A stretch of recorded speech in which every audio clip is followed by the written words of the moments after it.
Привет! Сегодня в видео я бы хотел прояснить определенные моменты по своим тестам беспроводных наушников, потому как часто встречаю в комментариях некоторых зрителей какое-то недоумение или непонимание. Так вот, чтобы расставить, так сказать, раз и навсегда все точки над «и», сегодня в ролике я и постараюсь все это в подробностях описать.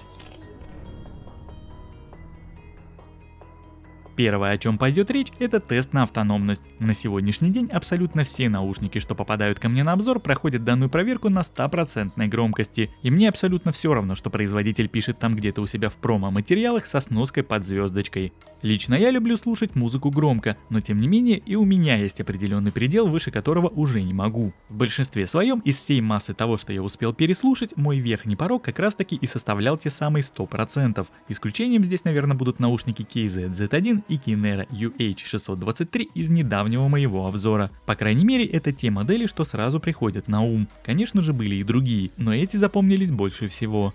Так вот, во время своего теста я хочу максимально выжать из наушников ту громкость, на которую они способны, и при этом проверить, как быстро они высадятся в ноль. А вот на вопрос, для чего мне это нужно, ответ довольно прост. У каждого человека свой порог чувствительности, о котором я уже говорил ранее. Кому-то и 50% будет за глаза, но показать, на что наушники способны по максимуму, я считаю важной частью обзора. Ведь довольно очевидно, что если ты знаешь результат на 100%, то можно с большей вероятностью предположить, сколько они проживут на меньших уровнях громкости. Разумеется, все то время, пока идет тест, я в них не сижу. Они, как правило, лежат рядом и играют. Я лишь периодически посматриваю на таймер, стараясь не упустить момент, когда уровень заряда достигнет 10%. Именно эти результаты ты и видишь в моих обзорах. Ведь уловить момент, когда наушники высадятся в ноль и моментально все подснять, по факту довольно сложно. Но окончательную цифру я всегда озвучиваю. Теперь давай поговорим о моем тесте микрофонов. В том виде, в котором он есть сейчас, появился он сравнительно недавно. До этого были разные попытки его записи и просто на улице, и в помещении, с ветром, и без. Но ловить у моря погоду лично мне немного надоело. Да и обстоятельства могут сложиться так, что поблизости у тебя ни дороги не будет, ни людей. Я видел во многих зарубежных обзорах, что кто-то, сидя в помещении, включает звуки толпы или чего-то еще. Но та модель с посторонним шумом на фоне очень далека от реальности, ведь задувание ветра фоном ты никак не воспроизведешь, по крайней мере просто сидя за столом. Оттого впоследствии я и придумал тестировать наушники в машине, ведь этот с виду простой тест дает максимальное представление о работе шумодавов, встроенных в наушники. Конечно же, если таковые имеются. И опять-таки их наличие таким способом проверить очень просто.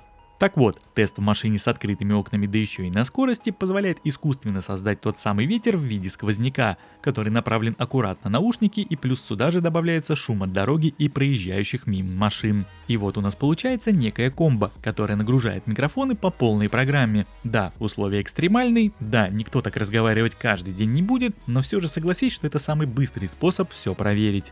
Помимо всего прочего, когда окна в машине закрыты, данный тест можно условно приравнять к работе в помещении. Разумеется, что это помещение маленькое и эхо от стен отсутствует, но все же какое-то примерное понимание о работе микрофонов у тебя уже будет. Ну а мой тест с печкой — это уже некое дополнение, которое как раз и можно приравнять к тесту с включенным на фоне звуком толпы. В общем, как и в случае с автономностью, такими проверками я нагружаю наушники по полной, чтобы потом не было вопросов. Ведь условия эксплуатации могут быть абсолютно разными, от тихой спальни до шумного цеха на заводе.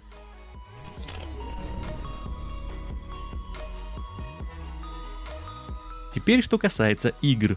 На сегодняшний день ни одни беспроводные, а точнее ТВС наушники не способны передавать звук на уровне проводных, и это нужно понимать. Те задержки звука в 65 или 85 миллисекунд или еще какие-то другие, что указываются производителем при использовании встроенного игрового режима, в большинстве своем реально рабочая история. Но это не нулевая задержка, она все же есть, пусть и небольшая. И так будет до тех пор, пока сама технология Bluetooth будет постепенно развиваться. Сейчас актуальные версии это 5.0 и выше, но смартфоны с протоколами, к примеру, 5.1 на рынке только начали появляться, а с 5.2 я вообще даже не знаю, существуют ли таковые в природе. Но суть тут в другом. Помимо самих наушников, в устройстве передатчики сигнала, в нашем случае это телефон, должна быть как минимум такая же версия этого протокола для корректной работы всех заявленных характеристик.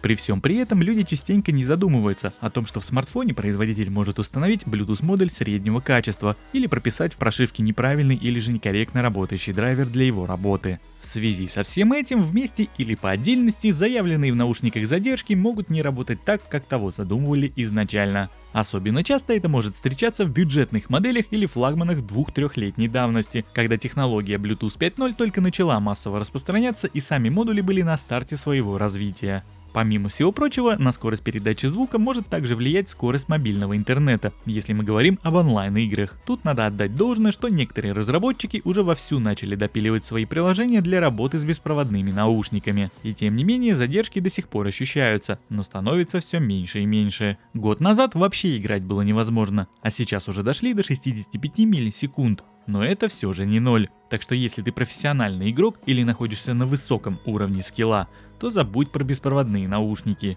И даже если в своем ролике я говорю, что звук передается как по проводам или близко к проводным, то ключевые слова здесь как и близко, что по своей сути не равно проводам. Причем по этому поводу я всегда делаю уточнения, но то ли люди их не слушают, то ли возводят в абсолют мои слова. А если по-хорошему, помимо всего того, что я перечислил в этом блоке, есть еще масса факторов, влияющих на скорость передачи сигнала. Но даже того, что я озвучил, уже вполне достаточно, чтобы понять, что чудес не бывает.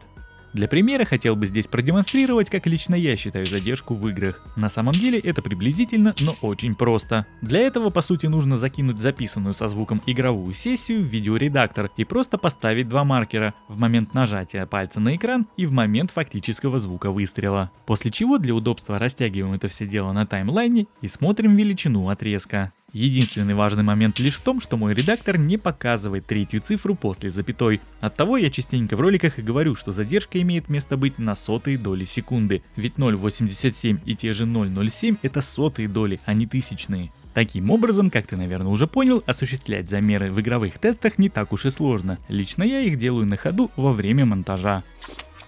В общем, я надеюсь, сегодня в этом ролике я смог тебе примерно донести, как я готовлю и провожу свои тесты. Ну а на сегодня у меня все. Спасибо тебе за просмотр этого ролика. Отдельно буду благодарен за лайк и комментарий. И увидимся с тобой уже в следующем видео. Пока-пока.